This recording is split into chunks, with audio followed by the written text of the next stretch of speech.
నేను అడుగుతున్న అధ్యక్ష మీ ద్వారా ప్రతిపక్షాన్ని, ఈ రాష్ట్రాన్ని పంజాబ్ రాష్ట్రాన్ని మీరు చూసిండ్రు. పంజాబ్ రాష్ట్రాన్ని ఈరోజు డ్రగ్స్ మహమ్మారి పట్టి పీడించడంతో ఈరోజు గ్రామాలలో పేద మహిళలు, ధనవంతులు శ్రీమంతులు కాదు, పేదలు భార్య తల్లి కూలికి పోయి సంపాదించిన డబ్బులో భర్తలను సోదరులను ఇవాళ డ్రగ్స్కి అలవాటు పడి బాధపడుతుంటే వాళ్ళకు అందులో సంపాదించిన కొంత డబ్బు పెట్టి డ్రగ్స్ కొని ఇచ్చే పరిస్థితి వచ్చింది. ఈ పరిస్థితి పంజాబ్ రాష్ట్రాన్ని నిర్వీర్యం చేసింది అధ్యక్ష. పంజాబ్లో యంగ్ విడోస్ చిన్న వయసులోనే మహిళలు వితంతువులుగా మారుతుంటే డ్రగ్స్ బారిన పడి ఈరోజు చావులను మనం కల్లారో చూస్తుంటే, రాష్ట్రమే నిర్వీర్యం అయిపోతుంటే, యువత డ్రగ్స్ బారిలో పడి చచ్చిపోతుంటే, తెలంగాణ రాష్ట్రంలో పూర్తిగా కూకటి వేళ్లతో పెకిలించి వేయాల్సిన ఈ డ్రగ్స్ మహమ్మారి విషయంలో ఎందుకు విచారణలో ఈ ప్రభుత్వం ఆనాడు జాప్యం వహించింది, ఎందుకు నిర్లక్ష్యం వహించింది, ఎందుకు దీని మీద చర్యలు తీసుకోవడానికి నార్కటిక్ డిపార్ట్మెంట్కు, డిఆర్ఐ డిపార్ట్మెంట్కు, ఈడీ డిపార్ట్మెంట్కు ఎందుకు సంపూర్ణమైన సమాచారాన్ని ఇవ్వలేదని నేను అడుగుతున్నా అధ్యక్ష.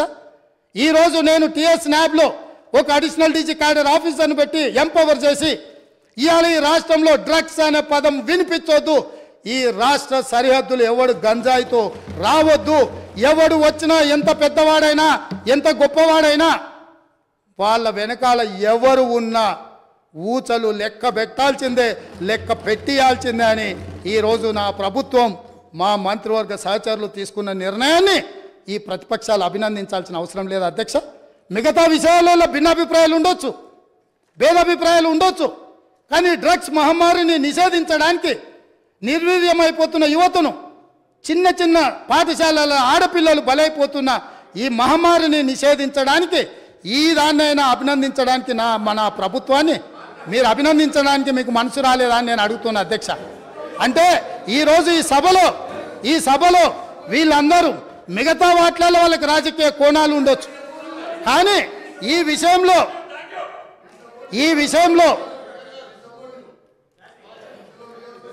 రన్నింగ్ కామెంట్ చేయకండి దయచేసి ప్లీజ్. సార్ పాపం తెలియక అట్లా అంటుండే, కానీ తర్వాత ఆయనకుండే బాధలు ఆయనకుంటాయి. ఎందుకంటే ఎవరైతే ఈ అంశం మీద పూర్తి స్థాయిలో మాట్లాడినరో వారు బాధ్యత తీసుకొని మిగతా విషయాలలో మాకు భిన్నాభిప్రాయాలు ఉన్నా డ్రగ్స్ నిర్మూలన విషయంలో, మత్తు పదార్థాలను నిషేధించడంలో, గంజాయి ఇతర మత్తు పదార్థాలను ఈ రాష్ట్ర సరిహద్దులను దాటి లోపలికి రానివ్వకుండా కంచేసి కాపాడాల్సిన బాధ్యత ఈ 119 మంది శాసనసభ్యుల మీద ఉన్నది అని మనందరం ఏకగ్రీవంగా ఈ విషయంలో ఒక అభిప్రాయానికి వచ్చినుంటే ఎంత మంచి సందేశం ఇవాళ తెలంగాణ ప్రజలకు చేరుండేది అధ్యక్ష. కాళ్ళు వనకాలి అధ్యక్ష. ఎవరైనా ఈ రాష్ట్రంలో గంజాయి కానీ, కొకైన్ కానీ, హెరాయిన్ కానీ ఇట్లాంటివి రకరకాల ఎన్నో పేర్లు పలకడానికి కూడా నాకు రాదు అధ్యక్ష. వీటన్నిటినీ 100% ఉక్కు పాదంతో అణిచివేస్తాం, ఎంత వాళ్ళున్నా బొక్కలేస్తామనే నిబద్ధతతో మా ప్రభుత్వం పనిచేయబోతుంది. దీనికైనా వాళ్ళు పూర్తి స్థాయిలో మద్దతు పలకాలి అని చెప్పి మీ ద్వారా వారికి విజ్ఞప్తి చేస్తున్నా అధ్యక్ష. అదేవిధంగా అధ్యక్ష,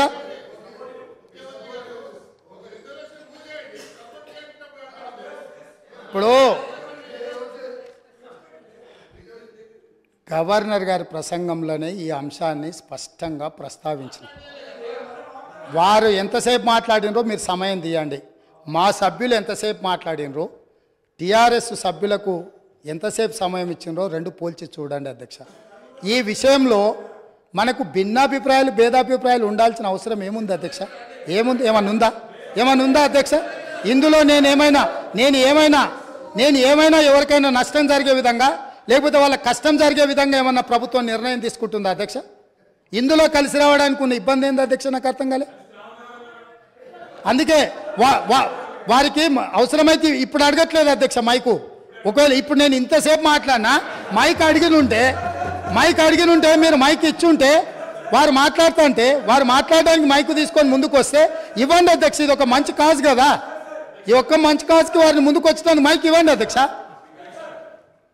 గౌరవ కేటీఆర్ గారు స్పీకర్స్ ఆయనకు బ్రేక్ తీసుకోవాలంటే బ్రేక్ తీసుకోమన్నాడు సార్, మాకేం అభ్యంతరం లేదు.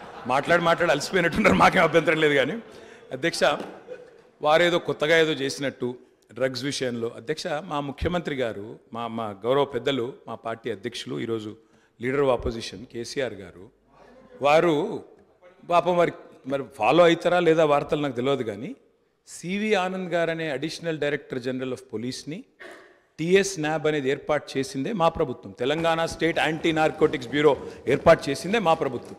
ఏర్పాటు చేయడమే కాదు, సివి ఆనంద్ గారిని అపాయింట్ చేయడమే కాకుండా దాదాపు 9 నెలల కిందటనే ఆ కార్యాచరణ కూడా ప్రారంభించి మొత్తం అన్ని జిల్లాల ఎస్పీలు, ఇప్పుడు వారు చెప్పారు కదా ముఖ్యమంత్రి గారు, మొత్తం ఒక పూచిక పుల్ల గదిలొద్దు, అసలు గంజాయి అనేది కనబడొద్దు అనే మాట ఏదైతే వారు చెప్పినారు అధ్యక్ష. పంజాబ్ గురించి కూడా గొప్పగా చెప్పారు అధ్యక్ష. మరి పంజాబ్లో నిన్న మొన్నటి దాకా ఉన్నది కాంగ్రెస్ ప్రభుత్వమే అధ్యక్ష, వారు మర్చిపోయినట్టున్నారు. పంజాబ్ ఇవాళ మత్తులో మునిగిపోతోంది, యంగ్ విడోస్ అనేది అయితే మాట్లాడారో అక్కడ ఉన్నదంతా కాంగ్రెస్ ప్రభుత్వమే. ఉడతా పంజాబ్ అనే సినిమా వచ్చింది కూడా మీ కాంగ్రెస్ ప్రభుత్వంలో, అది కూడా తెలుసుకోండి అధ్యక్ష. భిన్నాభిప్రాయం ఉంది అన్నారు, ఎక్కడుంది అధ్యక్ష భిన్నాభిప్రాయం? అధ్యక్ష మేము ఒకవేళ భిన్నాభిప్రాయం ఉంటే మా ప్రభుత్వం ఎందుకు పెడుతుంది అధ్యక్ష? Telangana state anti narcotics bureau ఎందుకు పెడుతుంది? ఎందుకు సివి ఆనంద్ లాంటి కాంపిటెంట్ ఆఫీసర్ని పెడుతుంది? సరే మీరు తీసేసింది ఆయన, అది వేరే విషయం, కానీ సివి ఆనంద్ లాంటి కాంపిటెంట్ ఆఫీసర్ని ఎందుకు పెడతాం అధ్యక్ష? ఇంకో మాట అధ్యక్ష, ఇట్లాంటి విషయాలు ఇప్పుడు ఈరోజు కాదు అధ్యక్ష, ఇట్లాంటి విషయాల్లో గౌరవ ముఖ్యమంత్రి గారు ఆనాడు కేసీఆర్ గారు మరి షీ టీమ్స్ పెట్టినా, రాష్ట్ర ప్రయోజనాలకు సంబంధించి ఏ అంశం పెట్టినా, ఈరోజు డ్రగ్స్ విషయంలో మీరు మాట్లాడినా 100% కాదు అధ్యక్ష, 1000% మా పార్టీ నుంచి పూర్తి సహకారం ఉంటుంది ఈ విషయంలో.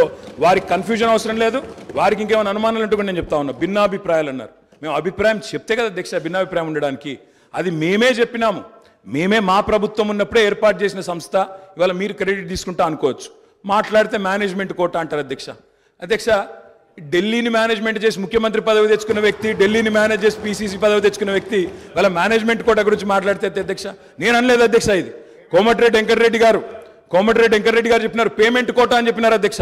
కాబట్టి ఆయన కూడా మాట్లాడితే బాగలేదు అధ్యక్ష, వారిని సవరించుకోమనండి.